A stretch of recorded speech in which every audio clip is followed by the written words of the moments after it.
হযরত আলী রাদিয়াল্লাহু তাআলা আনহু ফজরের নামাজ আদায় করার জন্য মসজিদে গেলেন। এদিকে হযরত ফাতেমা রাদিয়াল্লাহু তাআলা আনহা অত্যন্ত জ্বর থাকা অবস্থায় ঘরের সমস্ত কাজ শেষ করেছেন। আলী রাদিয়াল্লাহু তাআলা আনহু মসজিদ থেকে এসে দেখলেন ফাতেমা কাঁদছেন। তিনি প্রশ্ন করলেন, ফাতেমা, তুমি কাঁদছো কেন? ফাতেমা রাদিয়াল্লাহু তাআলা আনহা কোনো উত্তর না দিয়ে তখনও আরো জোরে জোরে কাঁদতে লাগলেন। আলী রাদিয়াল্লাহু তাআলা আনহু কয়েকবার প্রশ্ন করার পর মা ফাতেমা কাঁদতে কাঁদতে বলল, আমি স্বপ্নের মধ্যে দেখেছি আমার আব্বাজান হযরত মুহাম্মদ সাল্লাল্লাহু আলাইহি ওয়াসাল্লাম আমার ঘরের মধ্যে ঢুকে কি যেন তালাশ করছেন। ঘর থেকে বের হওয়ার সময় আমি পেছন দিক থেকে আমার আব্বাজানকে ডাক দিলাম, ও আব্বাজান, আপনি কি তালাশ করছেন? আব্বাজান তখন বললেন, ও আমার ফাতিমা, আমি তো তোমাকেই তালাশ করছি, তোমাকে নিয়ে যাওয়ার জন্য। আরো বললেন, ও আমার ফাতেমা, আজকে তো তুমি রোজা রাখবে, সেহরি করবে আলীর দস্তরখানায় আর ইফতার করবে আমার দস্তরখানায়। তখন হযরত আলী রাদিয়াল্লাহু তাআলা আনহু এই স্বপ্ন শোনার পর দুইজনে বুঝতে আর বাকি থাকলো না যে ফাতেমা ইন্তেকাল করবেন। দুজনে আরো জোরে জোরে কাঁদতে লাগলেন।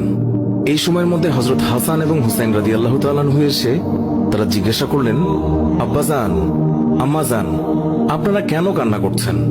ফাতেমা রাদিয়াল্লাহু তাআলা আনহুর একটি অভ্যাস ছিল, যখন হাসান হুসাইন তাকে কোনো কাজে বিরক্ত করতেন তখন দুইজনকে নানাজানের কবরের কাছে যেতে বলতেন।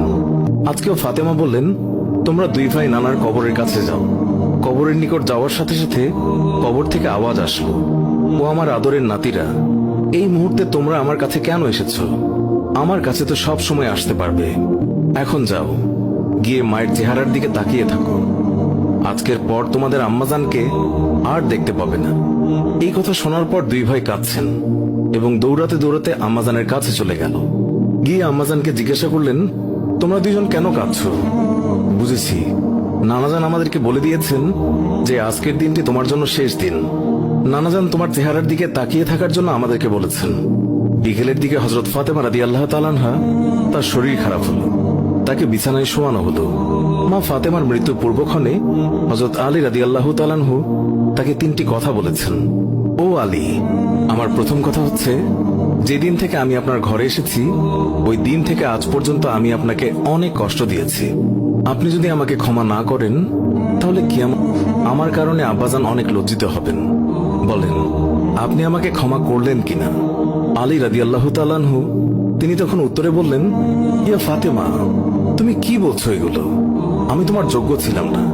তোমার আব্বাজান দয়া করে মেহেরবানি করে তোমার হাত আমাকে দিয়েছেন। বিয়ের দিন থেকে আজ পর্যন্ত আমি আলী তোমাকে ঠিকমতো দুবেলা খাবার খাওয়াতে পারিনি। ও ফাতিমা, তুমিই বলো,